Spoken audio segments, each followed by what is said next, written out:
Thank you, Holly. The main reason for recording this meeting is so that we can have good notes later. If we decide to continue these meetings, one thing that we do for the 911 Advisory Task Force is we actually have a YouTube channel for the task force and put all of the meetings on there. So because these meetings are open to the public, we want to make sure that everybody who wants to watch them, even if they can't join them live, will have an opportunity to do so later. Thank you, Brian, for your introduction. Next person I have on my screen is Stephanie Jackson.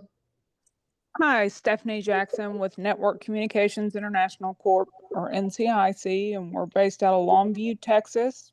We do have contracts with facilities all over the nation, and I, like Brian, just want to hear what you all have to say, and so we can go back and let our people know what's going on. Excellent. Stacy Schaefer. Hi, I am Stacy Schaefer with the Larimer County Jail, and I am a contract administrator. So I'm a county employee that decides what services we're going to have around phones and telecommunication in the jail. Thank you, Stacy. Leila Trujillo, and I apologize if I mispronounced anyone's name. That is okay. Yeah, so it's actually Leila Trujillo, and I'm with the City of Aurora Detention Center. And I am just interested in finding out more about the program and, you know, what it's all about, so that when we make the decisions of the services that we use, that we know that we're in compliance. Very good. Lance Alexander. Good evening. I'm Lance Alexander, Chief of Detentions at the Aurora Detention Center. I work with Leila Trujillo. As she stated, we're just considering other communication options for our facility. Thank you. Michael Lozich.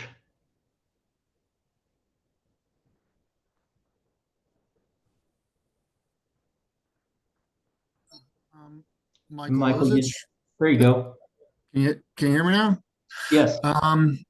Michael Lozich, I'm the head of regulatory affairs for Securus Technologies, and I think, like a lot of the other folks, just kind of interested to see how this forms up and see if see how we can contribute. Thank you. Thank you. Don Peeler.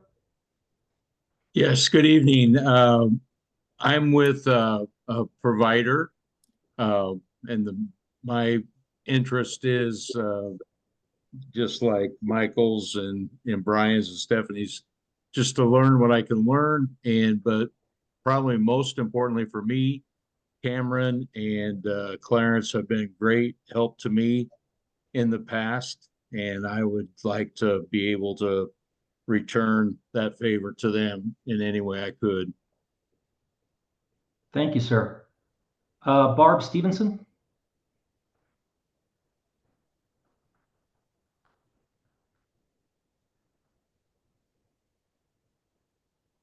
If you're able to, Barb, you don't have to. Okay, we'll move on to Roger Kincaid.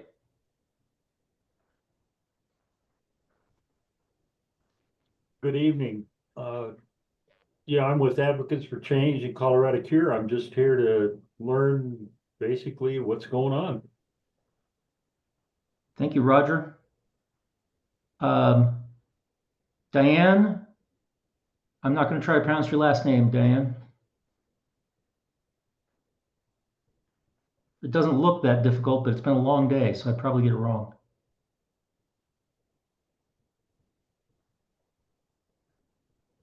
Okay, we'll move on. Max Stager.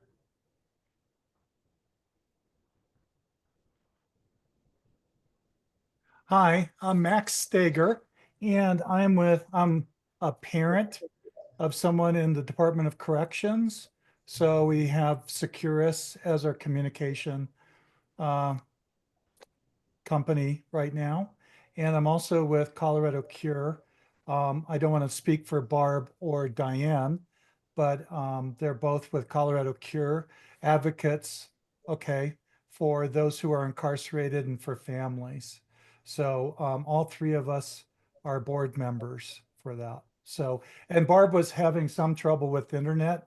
So I don't know if that's why she wasn't able to speak, but thank Thank you. you. Actually, I just got myself unmuted. Thank you, Max. Sure, you're welcome. It took you speaking to get me to unmute myself. Okay, there you are. Yeah. So Didn't mean to Max, talk for you. so Yeah. Max introduced me, and he did a good job. As he said, Colorado Care advocates for incarcerated, formerly incarcerated loved ones. We work closely with the Department of Corrections. So Very good. that's and very pleased to hear that somebody from Securus is on the call. Since Thank you, Max and Barb. DOC's provider. Yep. Thank you. Thank you. Thank you, Max. You're welcome, Okay. Barb. Angela Collins. Hi, good evening. Angela Collins. I am outside counsel for Global Telink Corporation, DBA Viapath Technologies. And as the other providers indicated, here to find out what's going on and provide any assistance we can. Thank you, Angela. Ebony White. Hello, my name is Ebony White. I am a community ambassador. I also have loved ones and friends and family that's incarcerated. I formerly testified for the free phone calls for DOC. I use Securus Tech and Global Telink. So I'm just here to kind of learn to see what's going on and then continue just to advocate in that way. Very good. And I've got a couple more entries for Layla Trujillo. Sometimes I've noticed that Zoom will show, it'll repeat someone's name, but it's actually a different person. So I'm just going to ask if I missed anybody. That's Lieutenant Moore. What's that? That should be Lieutenant Moore from the Aurora Detention Center. Okay. Thank you. Anyone else I've missed? And yeah, Zoom is not my favorite platform, but we tend to use it for a lot of the official stuff here at the commission because it works best. It's the best platform right now for if we have to have an ASL interpreter. But nobody needed that today. But if we ever do need that in the future, it's easier to include them and make them visible on the screen at all times with Zoom than with other platforms. So that's why we use this one for most official meetings. So there, I got myself back on track with the introduction. So now, Royal, I'm going to turn it over to you to give an overview of the IPCS program. And this conversation that we've started by doing the introductions, let's keep that going. So if you have a question, feel free to raise your hand and interrupt so that we can answer those questions. Otherwise, I'm sure Royal will be happy to answer any questions at the end of his presentation as well. Absolutely. First off, thanks everybody for making it. We certainly appreciate the effort and the time. I'm going to start by giving kind of a brief overview of what we do to make sure everybody's on the same page with what's going on within our team here. More or less kind of top down.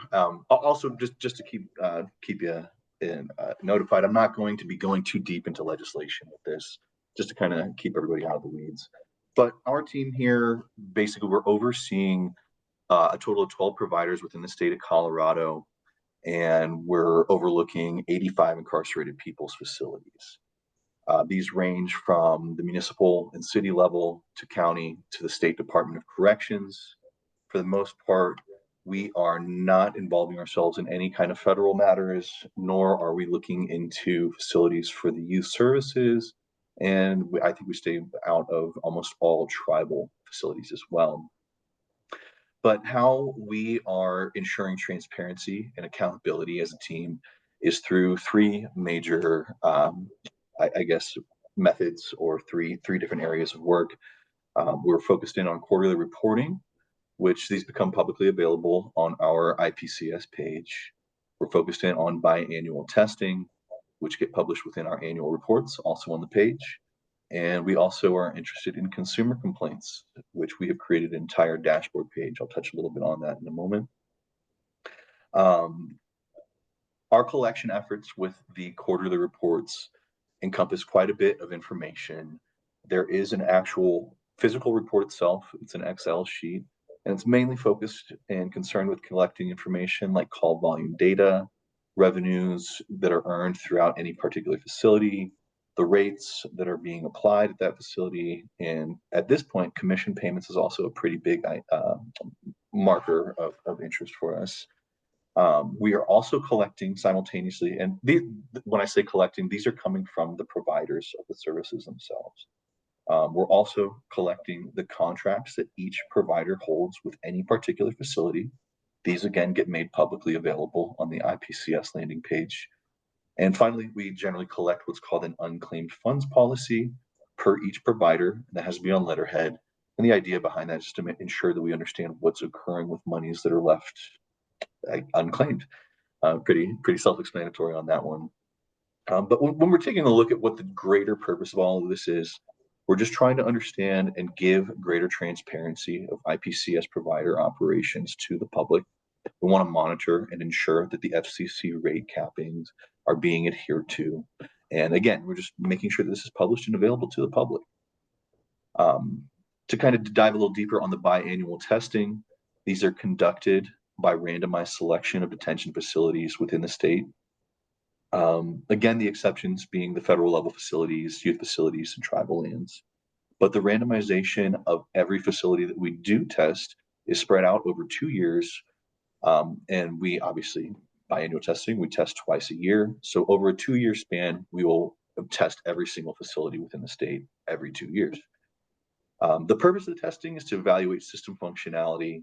We want to make sure that call connections are going smoothly, and really just to get a general gauge of in-call quality. But a major focus for us is validating the rates per facility from information being gathered from members of that facility. Basically, it kind of works as a secondary way to ensure that what is being reported to us in the quarterly reports for rates are being adhered to and that they match. We want to ensure that those are right and those aren't just numbers that we're receiving that could be flawed, whatever. Finally, I did want to touch on our consumer complaints. We have a consumer complaint questionnaire that comes directly into us. Otherwise, people can email us directly. But this is public facing, and we created a dashboard that displays different complaint data. Now, that data, it touches on the response times, the resolutions that are made, the complaints themselves. Obviously, we take out the personal identifying information so that no one feels like their information is out there for the world. But we also kind of categorize what the complaints are looking like per provider and what those totals look like throughout the year and in total since we've been established. Excuse me. I think that the most important part is seeing what the types of complaints are at any given time, because they generally will all focus in on a particular provider, unfortunately, depending on the time of year or a particular type of issue that's needing to be solved. And the more information we get from folks out there in the public, the more we can try to intervene or get some kind of resolution sorted out. The last bit to touch on is annual reporting. I'm sure as anybody can imagine, this is just a consolidation of all of the publishings, all of the findings throughout the year, and it takes into account all of our activity, puts that into a solidified or consolidated report at the end of the year. Those are available on our IPCS page as well. And kind of taking a look at what's been going on in recent times, we did just complete a statutory rulemaking about a month ago. And that was for clarification and codification in the areas of definitions, reporting and testing requirements, provider website notification, placements,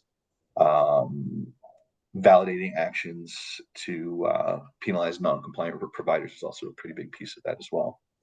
However, that's just kind of the top-down look of everything, and I can kind of turn it out to everybody if anybody has any questions for me about what's going on, what I do, what we do, or how it can be more effective. Please feel free to fire away. Does anybody have any questions for Royal? Or for me, or for Clarence? All right. Well, thank you, Royal. And thank you for not getting too confused while I'm rearranging the agenda as you were speaking. I decided to move the purpose of the task force and group discussion to the end because there are a couple of other things that are program related that we kind of wanted to update everyone about. We are considering and have been looking into the possibility for some time of putting together some posters or flyers that would be sent out to all of the facilities in Colorado. That would be the state facility as well as the local facilities, all of the ones that have IPCS services that fall under the jurisdiction of the commission. And we have, let me see, I'm talking and pulling this up at the same time. We have a couple of different versions of this poster right now. I can't say that either of these are going to be the final version. We are working through our public information officer here at the commission to make sure that this is as readable as possible and meets the other guidelines that they are putting together for Public Utilities Commission materials. But this is the first one that we came up with.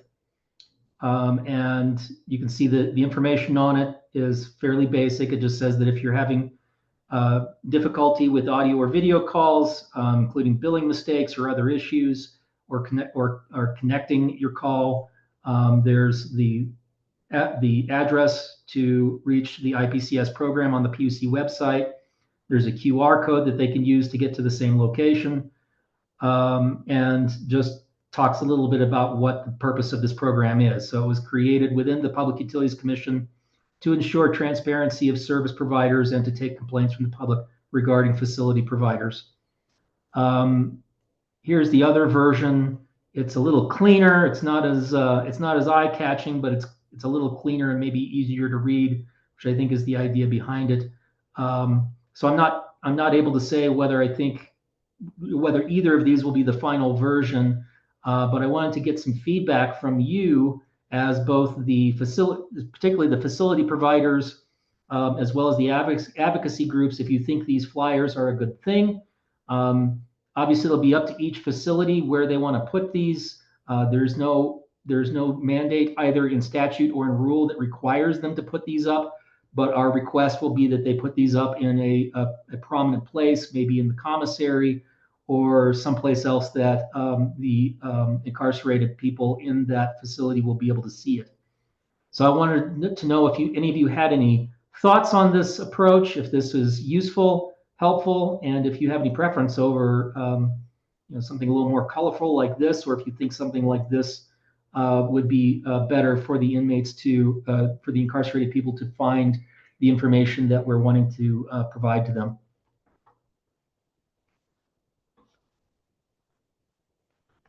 I kind of like the one that you're presenting now.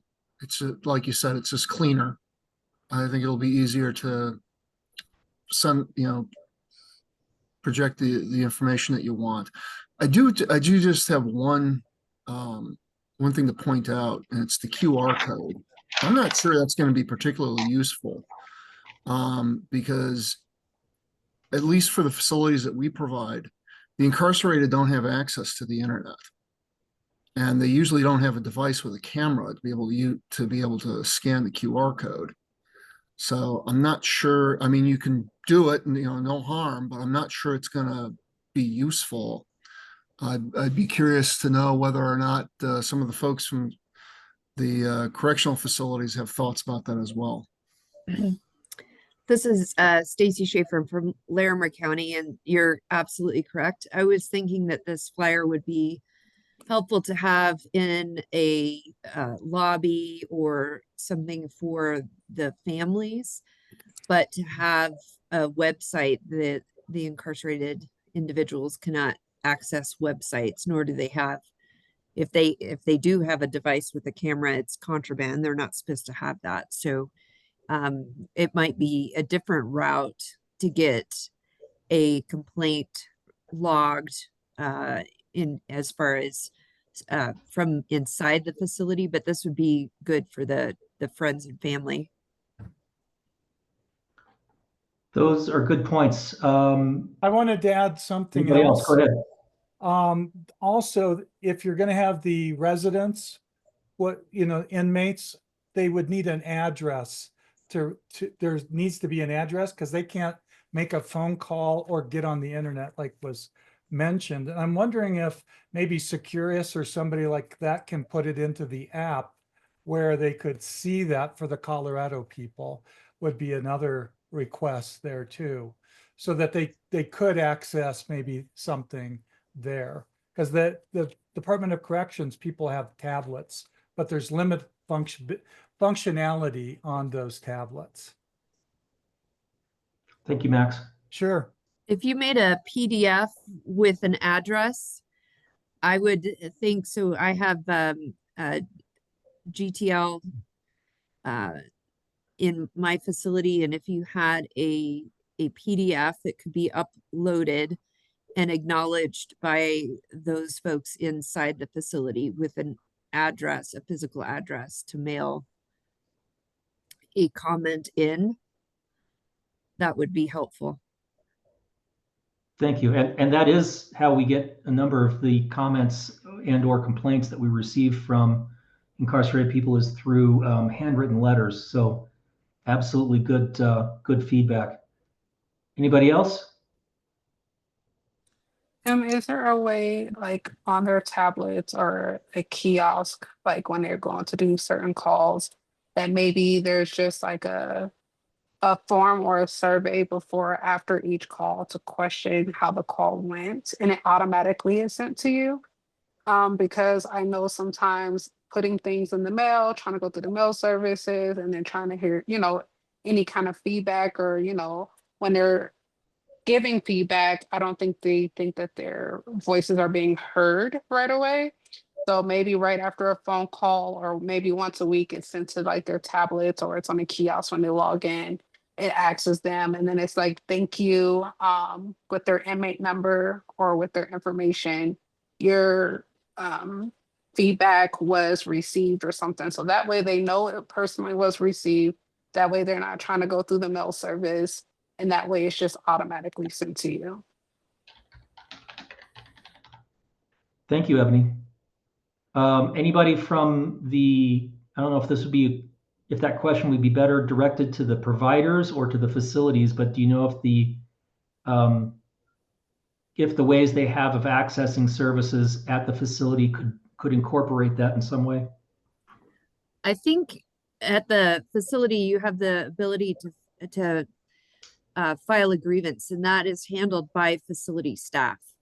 So it's rare that you would have immediate access from inside the facility out to even the Public Utilities Commission without first making a stop with the facility as far as the staff that would direct those requests or grievances. We use the term grievance when someone has a complaint, and we actually do have a special button that says, do you have an issue with the provider? And then it does go to the staff on site that it works for the provider to field those grievances related to that. But getting that information is all a closed system on site. It wouldn't go off site to DORA without first making that stop. It wouldn't automatically happen. But they are most facilities have a grievance process, a complete process within the facility related to conditions of confinement, and certainly the phone calls and audio and visual would be a condition of confinement that can be grieved. And then they'll have rules that this facility has to respond back within so many days. We have 14 days in our facility, for example, but other facilities may have different days when they have to respond. And I recognize 14 days seems like a long time to some, but it allows for the right person, if they're on vacation or whatnot, it allows it to get to the right person first. And I would like to emphasize, again, this is Clarence with the PUC. when there is a grievance like that or a complaint, however we want to say that, we would like it to be directed initially to the provider to give them an opportunity to address the issue.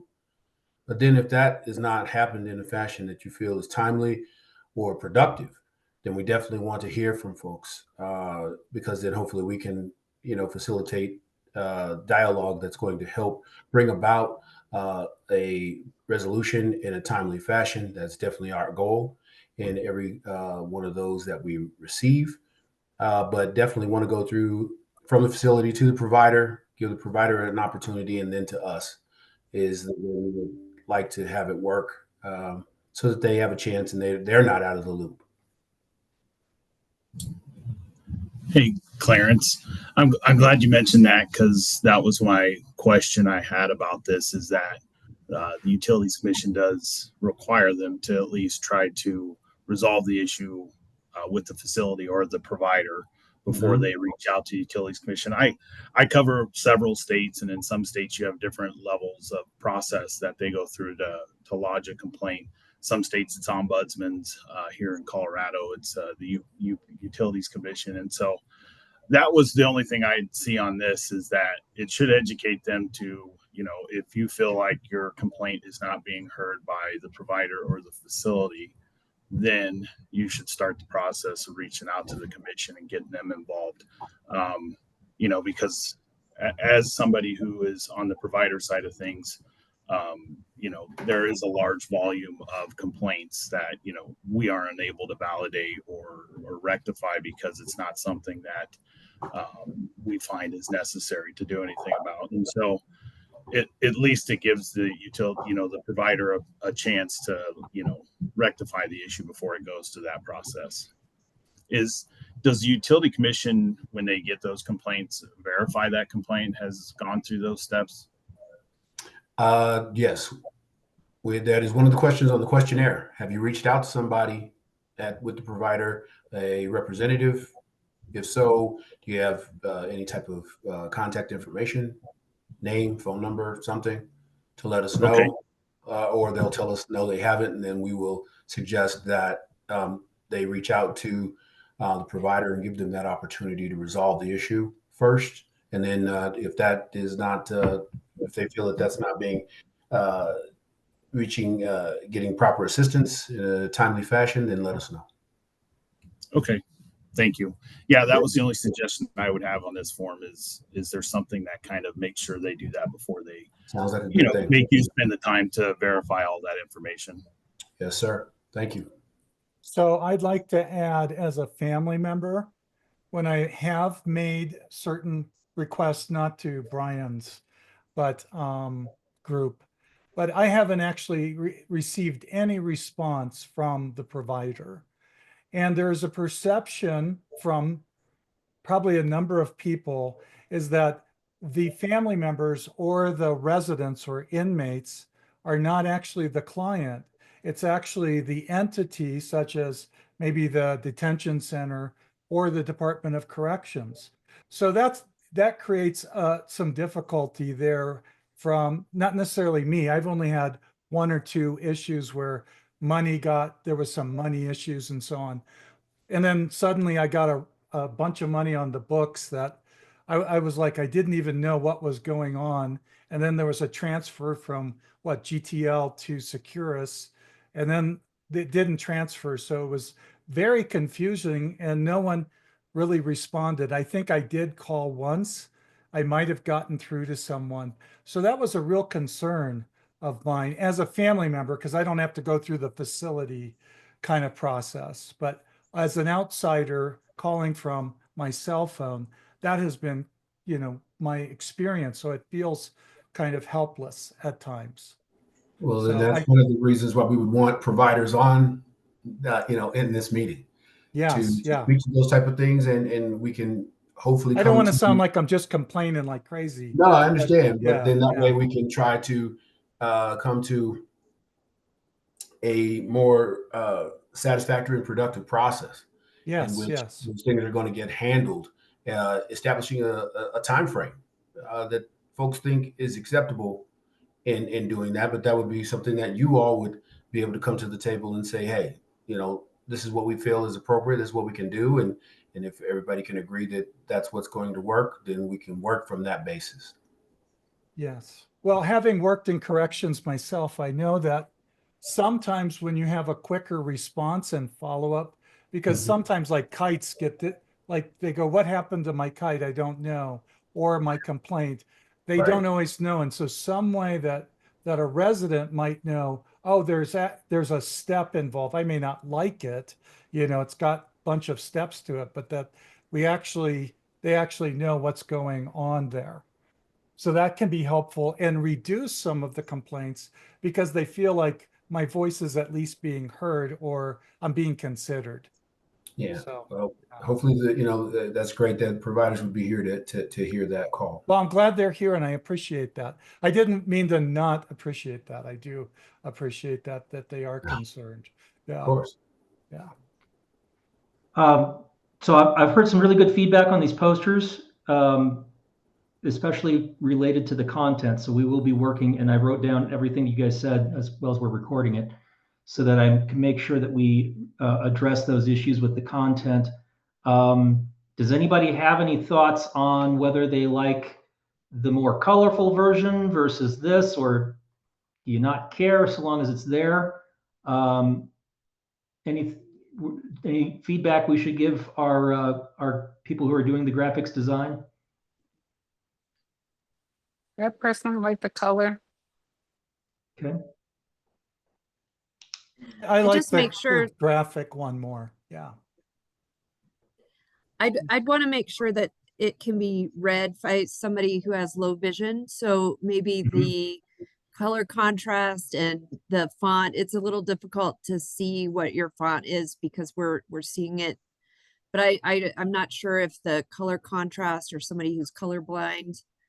I'd just like to run it through the all the ADA checks on what is appropriate for putting things out on the web as well.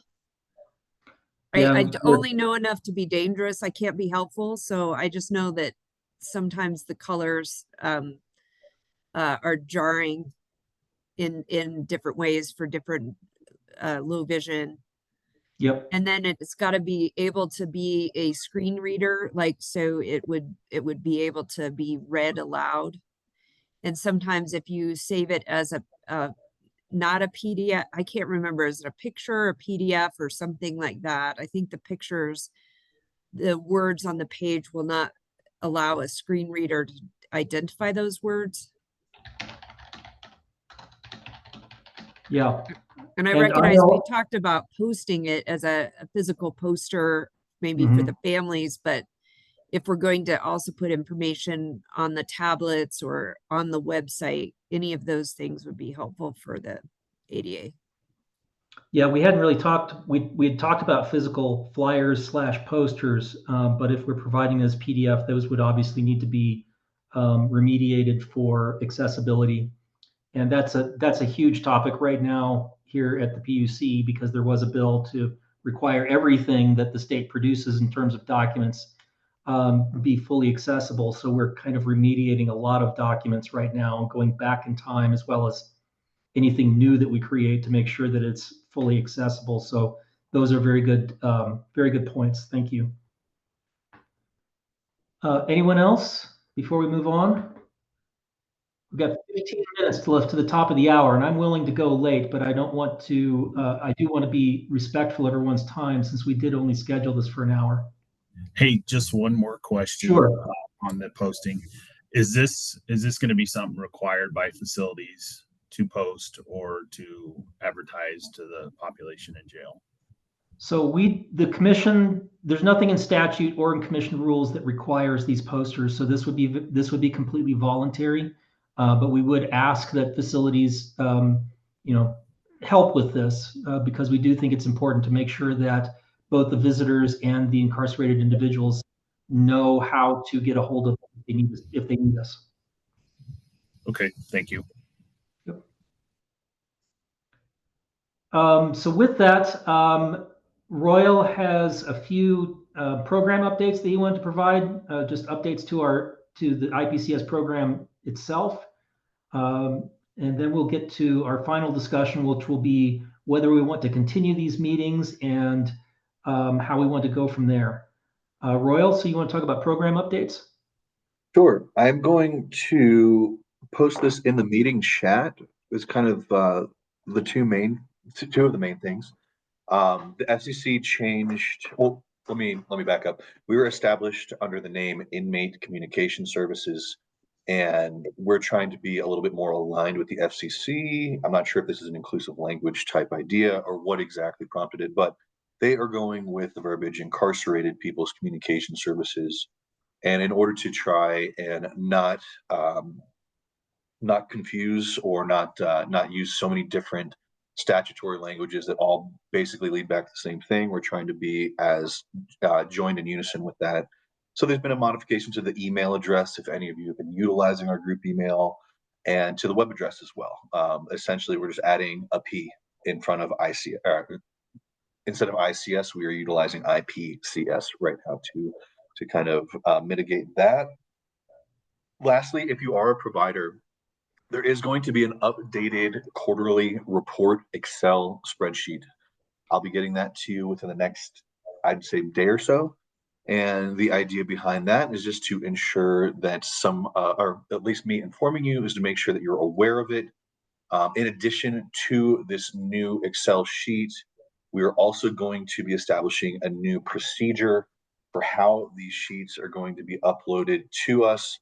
So far, we've been using box.com as the main kind of drop point for all of these so that we can interact with you in a private setting. However, we're going to be changing that to a repository that is directly through the PUC's e-filing system. And I will include all the instructions for that. Daryl has come up with a video that will walk you through exactly what you need to do in order to establish yourself as a member and how to go about uploading the Excel sheets themselves. So I just want to keep you abreast of that, make sure that you're on the up and up and keeping an eye out for that for the quarter 1 2020-25 reports that will be starting this new process. And that should pretty much cover everything, Daryl, on my end. Hi, Royal. It's Angela Collins. I just wanted, you'll be sending that information to the group you usually send information to? I'm going to send it pretty much to anybody in my contact list, potentially. Yeah. So, okay, great. So yeah, you should be getting Thank you. Just want to make sure it doesn't get lost in someone's email. Of course, understood. I know it's a little bit convoluted. Sometimes certain providers disseminate certain things to specific different reporting agencies. So we'll get that to everyone we possibly can. Great, thank you. No problem. And Royal put the email address for the IPCS program in his comment, and I didn't see that, so I just did it again. So it's in there twice. Any other questions for Royal? So we've got about 12 minutes left, but I wanted to see if the people who are on the call today, I know there's probably a much larger group of potential people who just couldn't be here today. But of the people who are on the call today, and by the way, I want to say I'm really pleased that we have such a good mix of facility representatives, provider representatives, and advocacy groups, particularly including people with a personal connection to this. I think that's very important that if we had this meeting tonight and nobody but providers showed up or nobody but facilities showed up, that would not be useful to what we're trying to accomplish with this. So thank you all for showing up, first of all.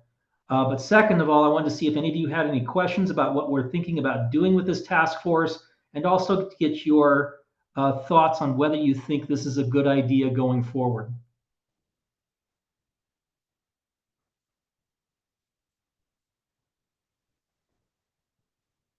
This is Lance Alexander from the Aurora Detention Center. I think with such a good, diverse amount of people on the call, I think it is beneficial. Thank you, Lance. Anyone else? Daryl, I really appreciate that we're doing this and that you're taking the time and you're hearing me, because I realize that I'm kind of like, here's the stuff going on. And I know that that's not totally the purpose, but I do feel heard, and that I feel like we could move in that direction. advocating for people inside and the families and friends. Yeah, and you know, we have this issue too, sometimes with the 911 Advisory Task Force, there's this balance between you don't necessarily want the meetings to become a complaint session, Right. but at the same time, it's also a perfect venue to have direct face-to-face conversations about issues that are happening. So I think there's definitely space for that kind of discussion as part of these meetings if we do decide to go forward with them. Thank you. Anybody else? This is Stacy Schaefer at Larimer County, and I know that it's one of our goals for reentry services to make sure connections are made with families and incarcerated people.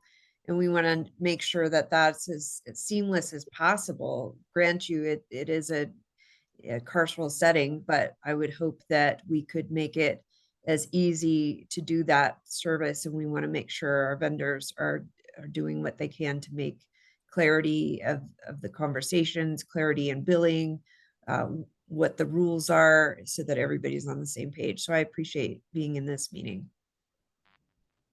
Thank you, Stacy. So I'm not hearing, I haven't heard anybody say, no, I think this is a stupid idea and I don't think you should do it again. Does anybody want to say that? And no hate if you do. This is the whole purpose of having this initial meeting, is to gauge interest.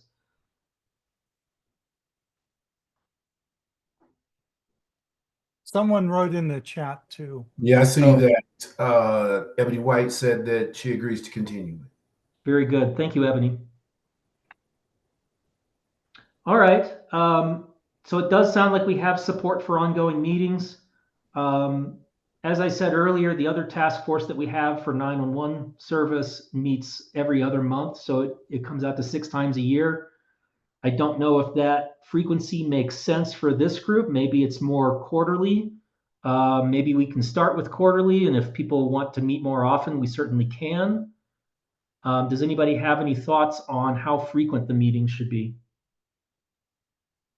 Hi, it's Angela Collins. That's exactly what I was thinking. Maybe start with quarterly and see, how it goes and what may or may not be needed. Very good. Yeah, Brian with Turnkey. Yeah, I agree. I think quarterly is a good place to start.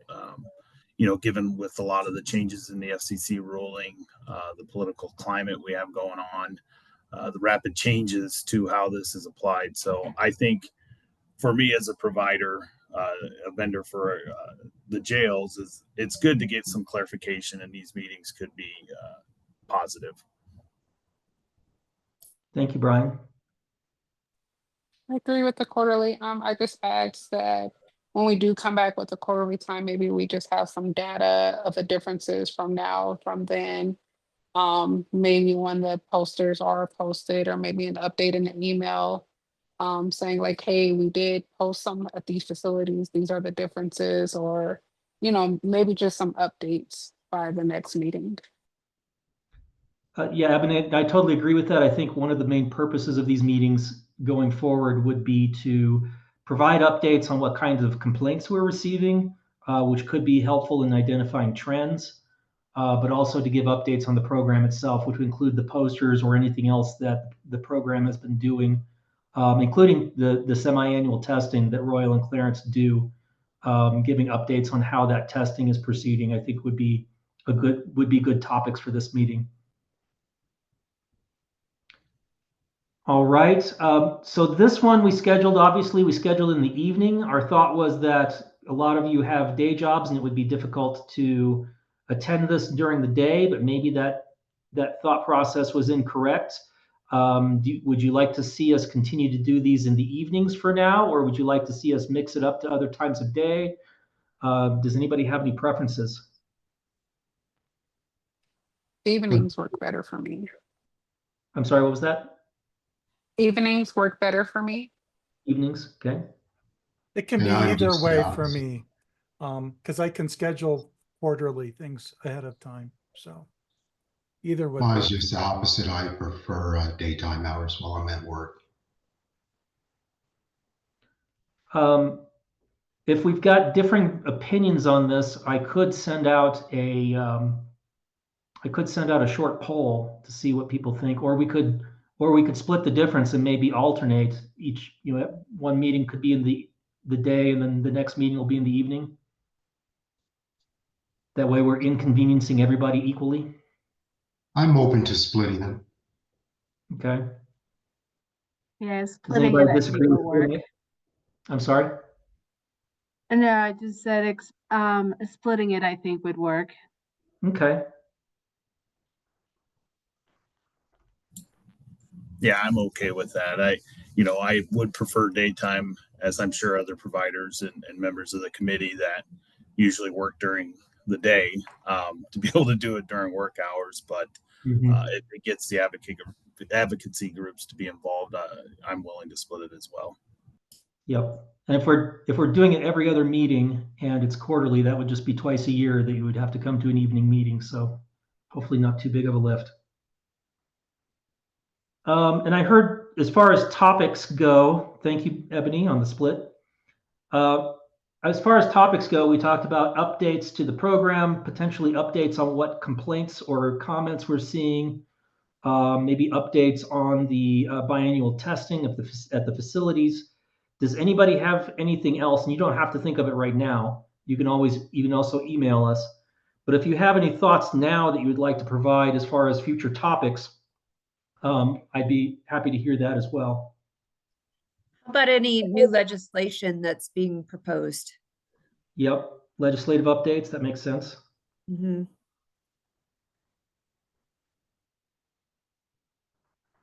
There's actually a bill right now that we probably don't have time to go into, but a lot of you are probably already tracking that may have some impact on this program. Anybody else? All right, and like I said, we've got 3 months till the next meeting if we're doing it quarterly, so you've got time to think about it, and you've got the email address for the program in the chat. So I would just email those to that address if you have other ideas. I guess the only other thing that we could talk about would be the structure. Like I said, the 911 task force has its own bylaws, and they have officers and they have voting members.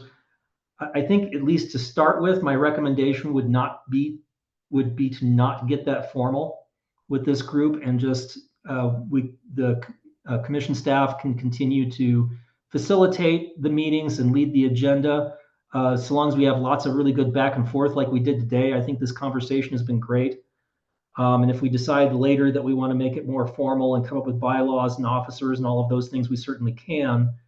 But the main purpose of this, at least from my point of view, is just to create a forum for direct face-to-face discussion, which I think is not necessarily does not necessarily benefit from a more formal structure. Does anybody disagree with that approach, or wish to offer an alternative?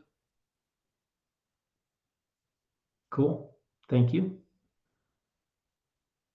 Well, with that, I think we are to adjournment unless anybody has anything else that they would like to address. One quick question. This is Lance Alexander. Moving forward, when you send out the meetings, will it be calendar invites or registration links?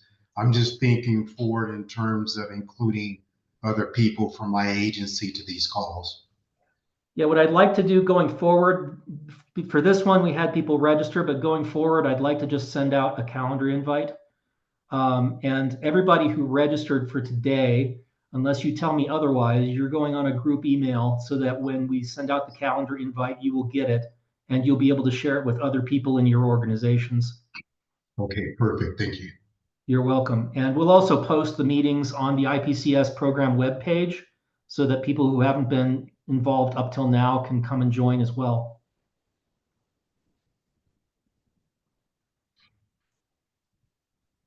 Anybody else? 1 minute left. I did good on our time. I just want to thank you all again for participating today. You're taking time out of the evening for this is greatly appreciated. I think this was a great first meeting, and I really hope that it turns into a useful tool for everybody on this call to have ongoing and productive discussions. So with that, I will go ahead and just say good night and thank you. And we will be sending out notices soon on the next meeting.